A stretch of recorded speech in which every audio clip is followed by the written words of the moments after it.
நாங்கள் போடுற registered education savings plan அல்லது ஆர்இஎஸ்பி சில நேரங்களில் பிள்ளைகள் படிக்காமல் விட்டுட்டா என்ன நடக்கும், அந்த காசுக்கு என்ன நடக்கும்ன்ற ஒரு டீட்டெயில் நிறைய பேர் கேட்குறது. அதுக்குரிய ஆன்சர் நான் இன்றைக்கி சொல்கிறேன். அதுக்கு முன்னால் உங்களுக்கு வந்து ஆர்இஎஸ்பி என்ற என்னன்னு ஒருக்கா பார்ப்போம். பார்த்த பிறகு அது நீங்கள் தப்பித்தாரி அந்த பிள்ளைகள் படிக்காட்டி என்ன நடக்கும் என்றும் பார்ப்போம். அதை எப்படி உங்களோட ஆர்ஆர்எஸ்பிக்கில் போடலாம் என்றும் வில் டிஸ்கஸ். ஓகே, என் பேர் முருகையா காந்திராம். நீங்கள் இது வரைக்கும் இந்த சேனலை ஃபாலோ பண்ணியிருக்காட்டி ப்ளீஸ் ஃபாலோ அண்ட் லைக் நல்லா இருந்துச்சுன்னா சப்ஸ்கிரைப் பண்ணுங்கள். அதே நேரத்தில் நீங்கள் மற்றாக்களுக்கு ஷேர் பண்ணுங்கள். முதலாவது ஆர்இஎஸ்பி வந்து ரெஜிஸ்டர்ட் எஜுகேஷன் சேவிங்ஸ் பிளான். இது வந்து கவர்மெண்ட் வந்து என்ன செய்யுதுன்னா, நீங்கள் காசு உங்களோட டேக்ஸ் மணியில் நீங்கள் ஆல்ரெடி டேக்ஸ் பே பண்ண மணியை எடுத்து நீங்கள் சேவ் பண்ணீங்கன்னா அதிலிருந்து அதில் ஒரு 20% அப் டு $500 per இயர். அதாவது வந்து ஒரு வருஷத்துக்கு மேக்ஸிமம் $500 அவங்க வந்து கிராண்ட் தருவாங்க. அப்போ நீங்கள் 2500 போட்டிங்கன்னா கிட்டத்தட்ட 2500 போட்டிங்கன்னா $500 உங்களுக்கு வந்து மேக்ஸிமம் கிராண்ட் கிடைக்கும்.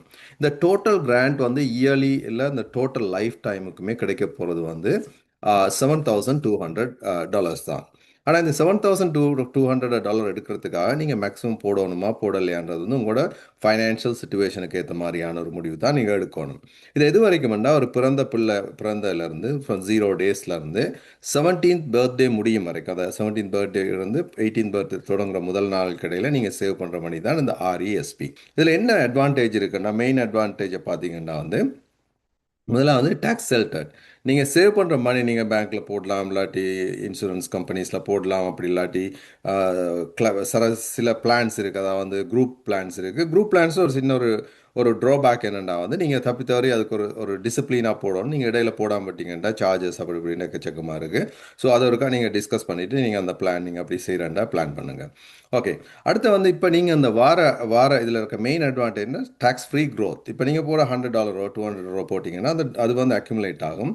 அதே நேரத்தில் அது ஒரு 20% அவங்க போடுவாங்க. அதையும் சேர்த்து நீங்கள் போகிற நேரம் கிட்டத்தட்ட அது ஒவ்வொரு வருஷமும் அது வளர்ந்து வளர்ந்து வார நேரம் ஒரு நல்ல க்ரோத் ஃபண்டில் போட்டிங்கன்னா அது வந்து வளர்ந்து வார நேரம் ஒரு 18 இயர்ஸில் நீங்கள் உங்களோட காசை எடுக்கலாம். எப்படி எடுக்கலாம்னா, ஃபர்ஸ்ட்டாக நீங்கள் எடுக்கிற நேரம் அது வந்து டேக்ஸ் ஃப்ரீயாக உங்களோட பே பண்ண மணியை நீங்கள் எடுக்கலாம். அதுவெல்லாம் டேக்ஸ் ஃப்ரீ, ஏன்னா அது உங்களோட டேக்ஸ் பெய்ட் மணி தானே அது, அதனால் அது டேக்ஸ் ஃப்ரீ. அதுக்கு பிறகு வார க்ரோத் வந்து அந்த பிள்ளைகளுக்கு எப்போ தேவையோ நீங்கள் எடுக்கிற நேரம். இப்போ நான் முதல்ல சொன்ன மாதிரி வந்து குரூப் பிளான்டா ஃபர்ஸ்ட் இயருக்கு, செகண்ட் இயருக்கு, தேர்ட் இயருக்குன்னு பிரித்து கொடுத்துருவாங்க. அதுக்குள்ள நீங்கள் ஒன்றும் செய்யலாது. ஆனால் இப்போ நீங்கள் மற்ற மாதிரி செல்ஃப் இனிஷியேட்டட் பிளான்ன்றதில் போட்டிங்கன்னா நீங்கள் நெச்சா வந்து ஃபர்ஸ்ட் இயர்லேயே நீங்கள் வந்து முழு காசையும் எடுக்கிறேன்டா எடுக்கலாம். ரைட். ஸோ அவங்களோட ரிக்வயர்மெண்ட் படி வந்து முதலாவது வந்து அந்த அட்லீஸ்ட் 1 இயர் கோர்ஸ் வந்து நீங்கள் ரெஜிஸ்டர் பண்ணி அதுக்கு என்ரோல் பண்ணியிருக்கணுன்றது அவங்களோட ரிக்வயர்மெண்ட். ஸோ அதை பார்த்து நீங்கள் வந்து உங்களோட முடிவை எடுக்கலாம். ஓகே, இப்போ நாங்கள் பார்ப்போம் வந்து இப்போ தப்பித்தவரை இந்த பிளான் வந்து ஓகே. அதே நேரத்தில் இன்னொரு விஷயம் என்ன சொல்ல வரணும்னா, இப்போ லோ இன்கம்னா $57,375 இந்த இயருக்கு. அதுக்கு குறையான இன்கம், ஃபேமிலி இன்கம் இருக்கிற பிள்ளைகளுக்கு வந்து அடிஷனலாக வந்து ஃபர்ஸ்ட்டாக நீங்கள் இனிஷியேட் பண்ணுறதுமே $500 அப்படி குறைஞ்ச இன்கம் இருந்தால் கொடுத்துருவாங்க. அது வந்து அடிஷனல் டிபாசிட் போடுவாங்க. இதெல்லாம் வந்து நீங்கள் வந்து எந்த பிளான் எடுக்கிறீங்க, எங்கே பிளான் எடுக்கிறீங்க சம்மந்தம் இல்லாது கவர்மெண்ட் கொடுக்குற காசு இதான் கவர்மெண்ட். அது வந்து உங்களோட இன்கம்மை பார்த்துட்டு அது ஆட்டோமேட்டிக்கலாகவே அது உங்களோட பிள்ளைகளோட அக்கௌண்ட்டுக்கு அது வந்துடும். அந்த ஆர்இஎஸ்பி ப்ரோக்ராம்க்குலாம் வந்துடும். அடுத்தது வந்து எவ்ரி இயரும் வந்து $100 சிஎல்பி கிடைக்கும். அதாவது அது வந்து லேர்னிங் பாண்டுன்னு சொல்கிறது. இப்போ முதலாவது கிராண்ட், ரெண்டாவது வந்து பாண்டு. இப்போ இந்த பாண்டு வந்து உங்களுக்கு வந்து லோ இன்கம்மாக இருந்தால் மட்டும்தான் கிடைக்கும். அதில் செட் நம்பர் மாறாது. $100 இப்போ நீங்கள் 57,000க்கு உள்ளே இருந்தால் உங்களுக்கு வந்து அடிஷனலாக $100 கிடைக்கும் எவ்ரி இயர். அடுத்த விஷயம் நீங்கள் என்ன பார்க்கணும்னா, சார் ஓகே இப்போ எங்களுக்கு இருக்க நான் முதலாவது கேட்ட கேள்வி வந்து தப்பித்தவரை இந்த கோர்ஸை இந்த பிள்ளை படிக்கலை, இல்லாட்டி படிக்க முடியாது டிசைட் பண்ணிட்டேன்டா என்ன நடக்குமெண்டா, அந்த அந்த அந்த சைல்டுக்கு வேணுமெண்டா அந்த ஆர்இஎஸ்பி ப்ரோக்ராம் இன்னொரு 36 இயர்ஸ், அந்த 18 + 36னா 52 இயர்ஸ் வரைக்கும் வந்து அந்த பிள்ளைக்கு விருப்பம் பண்ணால் எப்பயாவது படிக்கிற நேரம் கூட அதை யூஸ் பண்ணலாம். That's one thing. ரெண்டாவது வந்து நீங்கள் ஓகே நீங்கள் அந்த காசை திருப்பி எடுக்கிறீங்க, அப்படி க்ளோஸ் பண்ணிட்டீங்கன்னு வைங்க. க்ளோஸ் பண்ணிட்டா என்ன நடக்கும்னா, அந்த டிபாசிட் நீங்கள் போட்ட கூட ஓன் மணி வந்து டேக்ஸ் ஃப்ரீயாக உங்களுக்கே வந்துடும். ரைட். ஆனால் அதே நேரத்தில் வந்து அந்த கிராண்ட்ஸ் வந்து அதாவது கவர்மெண்ட் கொடுத்த கிராண்ட்ஸ் ஃபுல்லாகவே கவர்மெண்ட்டுக்கு திருப்பி கொடுத்துருவோம். அந்த இன்ஸ்டியூஷன், அந்த ஃபைனான்ஸ் இன்ஸ்டியூஷன் கொடுத்துரும். அதுக்கு பிறகு உங்களுக்கு வாரது வந்து அந்த கிராண்ட்ஸை கொடுத்த பிறகு பேலன்ஸ் இப்போ என்ன இருக்கும், இந்த growth இருக்கும். நீங்கள் இதுலேருந்து வந்த இந்த இந்த இன்ட்ரெஸ்ட் அது எல்லாம் வந்திருக்கும் தானே, அந்த growth. இந்த growth-ஐ வந்து நீங்கள் எப்படி எடுப்பீங்கன்னா வந்து ஒன்று உங்களுக்கு ஆர்ஆர்எஸ்பி ரூம் இருந்தால் நீங்கள் அந்த ஆர்ஆர்எஸ்பிக்குள்ளே நீங்கள் ட்ரான்ஸ்ஃபர் பண்ணிக்கலாம். ரூம் இருக்கணும் உங்களுக்கு முதல்ல. இப்போ பார்ப்போம், இப்போ தப்பித்தவரை இப்போ நீங்கள் வந்து இப்போ ஒரு இமீடியட்டாக 0 ஏஜில் எடுக்காமல் நீங்கள் இடையில நீங்கள் எடுக்க தொடங்குறீங்கன்னா உங்களோட மேக்ஸிமம் கிராண்ட் எப்படி எடுக்கிறேன். இப்போ மேக்ஸிமம் கிராண்ட்னா இப்போ நான் இது என்னத்துக்கு மேக்ஸிமம் கிராண்ட் எடுக்கணுமெண்டா எடுக்கிறது ரெண்டா என்ன செய்கிறேன்னு பார்ப்போம். அதாவது நீங்கள் மிஸ் பண்ண கிராண்ட் எடுக்கிறேன்னா நீங்கள் என்ன செய்யணுமெண்டா ஒரு வருஷத்துக்கு மேக்ஸிமம் 500 தான் எக்ஸ்ட்ரா கொடுப்பாங்க. அதாவது வந்து கிராண்டா, அதாவது வந்து 2500 கொடுத்தா $500 தட் இஸ் அ ரெகுலர் பே உங்களுக்கு கிடைக்க போகுது. ரைட், ஐ மீன் ரெகுலராக நீங்கள் எடுக்கலாம்டா. அது தவிர இப்போ நீங்கள் எக்ஸ்ட்ரா 500 எடுக்கிறேன்னா இன்னொரு 2400 போட்டால் உங்களுக்கு $500 வரும். அப்போ நீங்கள் ஒரு ஒரு ஒரு 6 இயர் ஓல்டர் ஆள் எடுத்தீங்கன்னா அவள் 5 இயர்ஸ் எடுத்திருக்க மாட்டாங்க, வந்து முதல்ல கிராண்ட் எடுத்திருக்க மாட்டாங்க.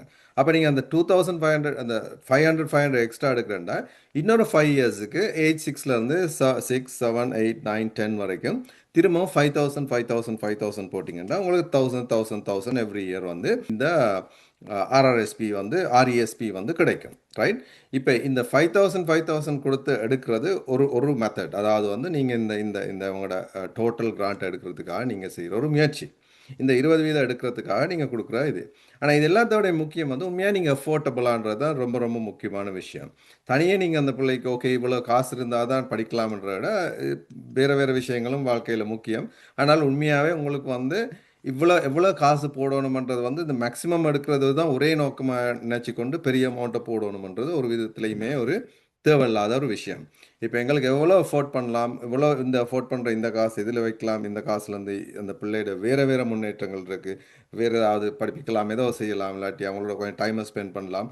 இதெல்லாமே முக்கியம் லைஃப்பில், நாட் ஓன்லி த மணி. அப்போ அதனால் வந்து இந்த மேக்ஸிமம் எப்படி எடுக்கிறன்ற படியால் தான் நான் சொன்னேனே ஒழிய otherwise it is not necessary. உங்களுக்கு இப்போ $100, $50, $75 எந்த அமௌண்ட்டோ நீங்கள் சேர்க்கணும்னு நினைக்கிறீங்க அதை சேருங்க.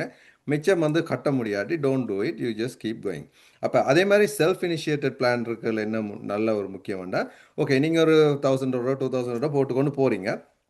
அப்படி போகிற வழியில் தப்பித்தவரை உங்களுக்கு இடையில் ஒரு கஷ்டம் வந்துட்டு உங்களுக்கு இப்போ இமீடியட்டாக போடலான்டா நீங்கள் you could stop and you could go. There is no penalty on self initiated பிளானில். ஸோ அதனால் நீங்கள் எப்போவுமே ஒரு செல்ஃப் இனிஷியேட் பிளான் எடுக்கிறதுனால உங்களோட உங்களோட உங்களோட உங்களோட கண்ட்ரோல் வந்து கூட இருக்கும். மற்ற அதே நேரத்தில் நீங்கள் ஒன்றும் worry பண்ண தேவையில்ல, தப்பித்தவரை கட்டாட்டியும் they don't charge you anything, உங்களுக்கு எதுவும் வரப்போகிறது இல்லை. ரைட், இது ஒரு முக்கியமான விஷயத்தை நான் உங்களுக்கு தரேன். Otherwise thank you very much. இது வரைக்கும் கேட்டுட்டு இருந்தால் சப்ஸ்கிரைப் பண்ணுங்கள். மீண்டும் ஒரு முறை நாங்கள் இன்னொரு வீடியோவில் சந்திப்போம். நன்றி. இது முருகையா காந்திராம். தேங்க்யூ.